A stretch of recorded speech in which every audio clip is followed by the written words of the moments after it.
Welcome to Royal Kitchen. Royal கிச்சன்ஸில் நான் இன்றைக்கி இனிப்பு வடை செய்ய போகிறேன். 1 கிளாஸ் நான் சர்க்கரை எடுத்துருக்கிறேன். இதெல்லாம் நான் 2 கிளாஸ் அரிசி மாவு, அரை கிளாஸ் ரவை எடுத்திருக்கேன். அதுக்கு நான் 1 கிளாஸ் சர்க்கரை சேர்த்துக்க போகிறேன். இன்றைக்கி உங்களுக்கு சுகர் போதும், உங்களுக்கு வேணால் இன்னும் எக்ஸ்ட்ரா சேர்த்துக்கலாம். நம்ம சீனி வடை, சர்க்கரை போட்ட வடைக்கு நம்ம முதல்ல ஒரு இதை அரைச்சிக்கணும். சர்க்கரை அரைச்சிட்டு வந்தோன்னா அதுக்கு நான் 1 ஸ்பூன் பெருஞ்சீரகம் இருக்குல்ல, அது சேர்த்துக்கிறேன். அப்புறம் 10 ஏலக்காய் சேர்த்துக்கிறேன். 1 கிளாஸ் சர்க்கரையை சேர்த்துக்கிறேன். அதுலேயே இது எல்லாத்தையும் நல்லா தூள் பண்ணிட்டு வந்துடலாம்.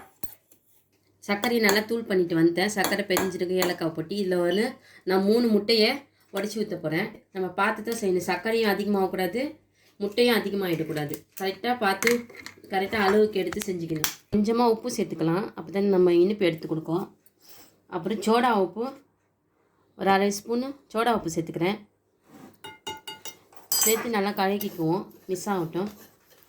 இது கூடவே நம்ம அரை கிளாஸ் ரவை சொன்னல, இதில் 2 கிளாஸ் அரிசி மாவு எடுத்துருக்கேன், அரை கிளாஸ் ரவை எடுக்கிறேன். அதையும் சேர்த்துக்கோங்க. நல்லா சேர்த்து மிக்ஸ் பண்ணிக்கணும் எல்லாத்தையும். இப்போ நான் 1 ஸ்பூன் நெய் சேர்த்துக்கிறேன். 1 ஸ்பூன் நெய் சேருங்க. நிறைய நெய் சேர்த்துங்கன்னா கரைஞ்சிரும் எண்ணெயில். கரெக்டாக சேர்க்கணும், பார்த்து பக்குவமாக தான் செய்யணும். இப்போ நான் அரைச்சிட்டு வந்ததில் 3 முட்டை சேர்த்து அதை இல்லை கொஞ்சம் கொஞ்சமாக கொடுத்து நல்லா பெரட்டி எடுத்துக்கு நல்லா கலக்கிக்கணும். எல்லாத்தையும் ஃபுல்லாக ஊற்றிட்டு அப்படியே நம்ம அழகாக பெரட்டி ஒரு கொஞ்சம் தொலைன்னு பெரட்டி வச்சுக்கணும். நான் பெரட்டிட்டு காட்டுறேன். இப்போங்க எனக்கு பதமாக மாவு கரெக்டாக வந்துடுச்சு.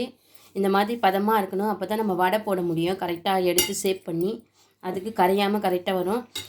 மீடியமான முட்டையாக இருந்துச்சுன்னா நீங்கள் 4 சேர்த்துக்கோங்க. பெரிய முட்டையாக இருந்தால் 3 போதும்.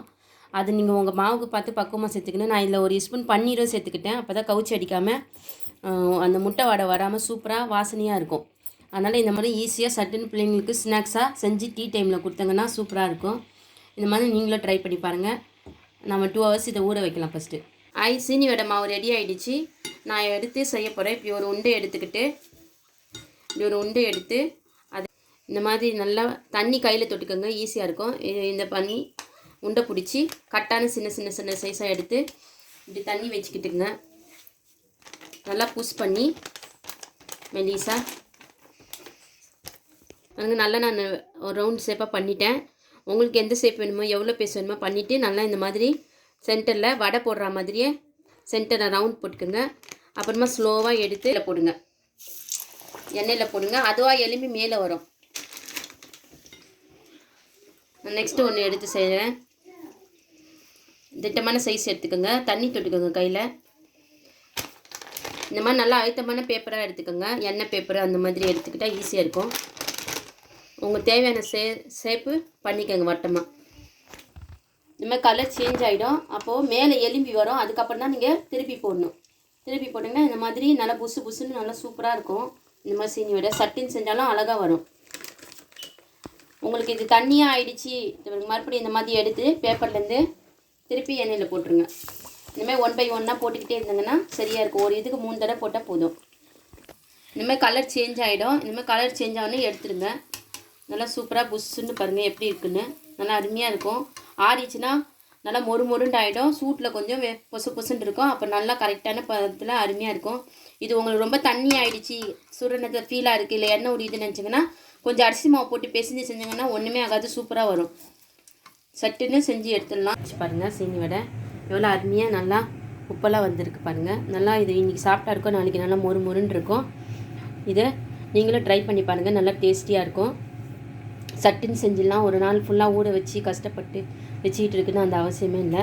அரிசி மாவுலேயே நம்ம ஈஸியாக வீட்டில் உள்ள பொருளை வச்சு ரொம்ப கம்மியான இன்க்ரீடியன்ஸ் பொருளை வச்சு நல்லா டேஸ்டியாக இருக்கும். இது ஒரு நாள் வச்சு செய்கிற ரவை இதை விட இது நல்லா சூப்பராக இருக்கும். அது கூட நல்லா பொசுன்னு இருக்கும். இது அப்படி இருக்காது, நல்லா மொறுன்னு சாப்பிட்டா சூப்பராக டேஸ்டியாக இருக்கும். இந்த மெத்தட்லேயும் நீங்கள் ஒரு தடவை ட்ரை பண்ணி பாருங்கள். இன்ஸ்டண்ட்டாக செய்யக்கூடியது. இது மைதாவில் கொடுக்கறதுக்கு அது பதில் நீங்கள் எப்படி செஞ்சு டோனட்ஸ்ன்னு சொல்லி கொடுத்தீங்கன்னா அந்த பிள்ளைங்களும் சாப்பிட ஆரம்பிச்சிருவாங்க. இந்த வீட்டுக்கும் உள்ளே பாருங்கள் நல்லா வெந்து அழகாக இருக்குது. இந்த மாதிரி நீங்கள் மெலிசா போடுங்க, அப்போ தான் நல்லா உள்ளே வெந்து நல்லா அரிசி மாவுன்றதால மெலிசா போட்டால் தான் நல்லா உங்களுக்கு உப்பெல்லாம் வரும், பார்க்குறதுக்கு அழகாகவும் இருக்கும், டேஸ்ட்டாக இருக்கும். இந்த வீடியோ பிடிச்சிருந்துச்சுன்னா லைக் பண்ணுங்கள், ஷேர் பண்ணுங்கள், சப்ஸ்கிரைப் பட்டனையும் சேர்த்து அழுத்திடுங்க. தேங்க்யூ.